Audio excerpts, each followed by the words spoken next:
What's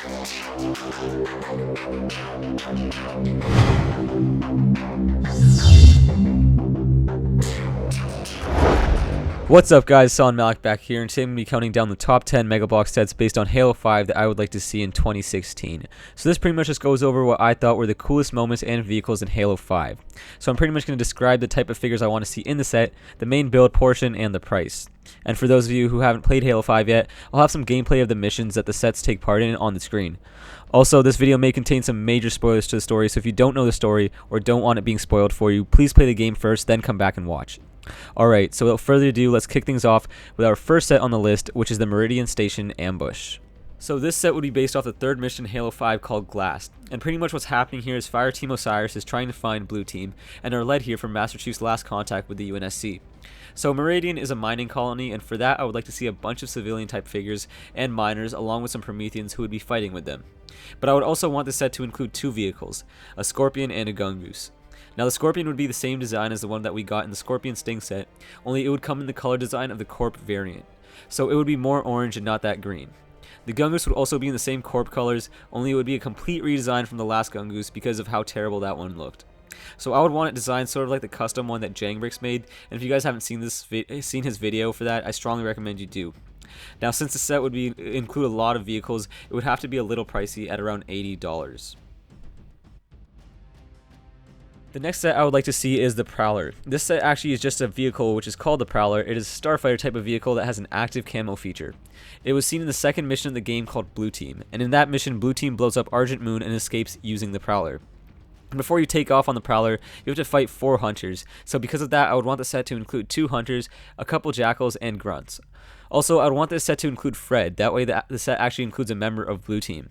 Now the active camo feature would be a little difficult to replicate in Mega Bloks form, so I would actually prefer if Mega Bloks just gives us the regular vehicle. I think that would still work. But if they could somehow pull it off, I would really like to see that. And since the vehicle is a little on the large side, I would expect this to cost around $60. And with number 8 on our list, we have the Battle of Sunayon. This takes place in the 12th mission, which is actually called Battle of Sunayon, and in the mission, Fireteam Osiris helps the Arbiter and the Swords of Sangelios take the final stronghold of Jul'Madama's Covenant. Now since we are already getting most of Fireteam Osiris, I would like this set to focus on the Swords of Sangelios and the Didact's Hand. So I'd like to see the Arbiter in the set including a new mold for his custom energy sword, the Prophet's Bane. The rest would be some troops for the Arbiter's army, some elites, jackals, and grunts to make up the Didact's Hand's forces. And both sides would have at least one active camo figure because it is a pretty big ability for the elites. For the build in the set, I would like to see the anti-air turrets that you go around destroying throughout the mission, along with some shade turrets and Sangheili structures. This set wouldn't be too big, so it would retail for around $35 to $40. The next one is the Warden Eternal Face-Off. So the way I want this set to take place is to have it based on the final mission of the game called Guardians.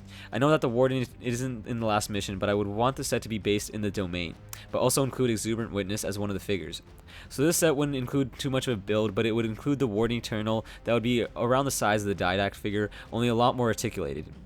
There would be other Promethean crawlers and soldiers, and for the good guys I think the regular version of Locke would do just fine. But this set would mainly be focused around the Warden and Exuberant Witness. Since this set doesn't include much, it would retail for around $25. The sixth set on our list is Rescuing Dr Halsey. This set will be based on the first mission in the whole game called Osiris, and the whole basis of the mission is that you are in between a battle between the Prometheans and the Didact's Hand, and Fireteam Osiris is sent out to retrieve Dr Halsey and kill Jul'Madama. So this set would include Jul'Madama, who we've gotten before, Dr Halsey, who has been a figure many of us have wanted for a long time now, a few Prometheans and elites, and Spartan Locke, since he was the one to kill Jul'Madama in the mission. This set's main selling point will obviously be Dr Halsey, but it will also include a snowy environment pieces that include 4 underparts to them as well. This set also wouldn't have too many pieces, so it would retail for around $30. The next set we have is one that would probably sell extremely well, and that one is called Spartan Locke vs Master Chief. So this set wouldn't have much going on in it, but it would be depicting what is in my opinion the most epic moment in Halo 5, when Spartan Locke and Master Chief finally go at it in a bare knuckle brawl. So this set would only include 2 figures, Locke and Chief, and a small Forerunner build along with the portals they use to get to each other in the cutscene. The figures will just be the regular variants we've gotten before, but I would want the set to include 2 helmets for Chief, one with a cracked visor and one without. I would also like the set to include the restraint that Locke attempted to defeat Chief with. So since the set doesn't include much, it would retail for about $15 max. Any more than that would just be overpricing it. Now this set might not ever happen just because of how expensive it would be, but the fourth set on our list is the Kraken. This set would be based on the 10th mission in Halo 5 called Enemy Lines. In this mission, Fireteam Osiris is trying to retrieve the Constructor, but has a massive Covenant vehicle called the Kraken in their way. So to take it out, Osiris uses Phaetons to board the Kraken and destroy its core. So for the actual set, I would like it to include Tanaka, some Prometheans, and a whole freaking bunch of Covenant troops. The vehicle itself would also have to be massive. It would have to be even bigger than the Scarab, so it'll probably have to be a Signature Series set. But I would also want the set to include one Phaeton for Tanaka and two Banshees, which would be identical to the last variants we got. I would also like to see the set include a build for the Constructor, because that is the whole point of the mission. Since the set is so huge, it would probably retail for around $250 to $300. Now we are on the final three sets for this list, and at the third spot we have a set that actually isn't based on any campaign mission. It's called Warzone Escape from Ark. So this set would be based on the Warzone multiplayer map Escape from Ark. Now it would be way too big to fit the whole map into one set, so instead I would like the set to be made up in the same way as a Battleground series from a couple years back. But it will be focused around one of the bases around the map, such as the West Armory or something like that. I would want the set to include 16 figures, 8 red and 8 blue, all in random Halo 5 armor sets. I would also want the set to include some vehicles like a Banshee, Gungoose, Ghost, and Warthog, all in different variants such as Corp, Oni, Tundra, and etc. I know 16 total figures isn't realistic, but 24 I think would jack up the price way too much and wouldn't make it worth the money. Speaking of the money, I would want this set to be around $100 because with all the figures and vehicles, it would be pretty large, but still really awesome.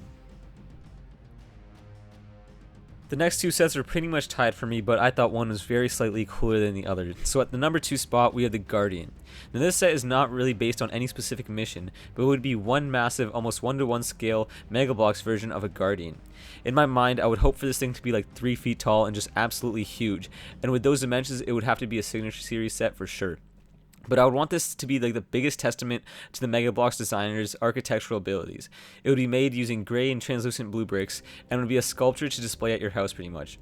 And I would love to see this thing built without any custom parts, which would be even more amazing. This set, to me, only really needs one figure, and I think that would be fine for this set. And that figure would be an exclusive Halo 5 variant of Cortana. Honestly, that would be the perfect set, and I really hope we get something like that in the future. Now for pricing, this would be $300 at least, so this would cost a lot of money. And the number 1 Halo Mega Bloks set that I want to see in 2016 is the UNSC Infinity. This is one that we probably should have gotten years ago with Halo 4, but I think now would be a great time to see it in Mega Bloks form. This set would obviously take some influence from the Forward Unto Dawn from 2012, but I think it would be a lot cooler for the new generation of Halo fans. I would also want it to be a lot larger and have a very detailed interior that would be accessible with opening portions. For figures, we would need a whole lot of Marines, pilots, technicians, and everything else. But for named characters, I'd like to see Captain Lasky, Sarah Palmer, and the Infinity's AI, Roland. For Palmer though, I'd want her to have a female torso piece and come with and without the helmet, since she never really wears it throughout the campaign. If you want to see a really great custom UNSC Infinity, you guys should check out Goodwill Hunters, which looks really nice. So because I'd want this set to look perfect, it would have to be done right, which means it would cost a lot too. So I think $300 would be good. So that is pretty much going to wrap it up for this top 10 list, guys. If you enjoyed watching this video, please remember to hit that like button, and if you want to see more videos like this or top 10s of anything else, leave a comment below. Also, let me know what sets you guys want to see in the comments as well, and let me know if you agreed with my list or would have made some changes. Thank you guys so much for watching, and I'll see you all in the next one. Peace.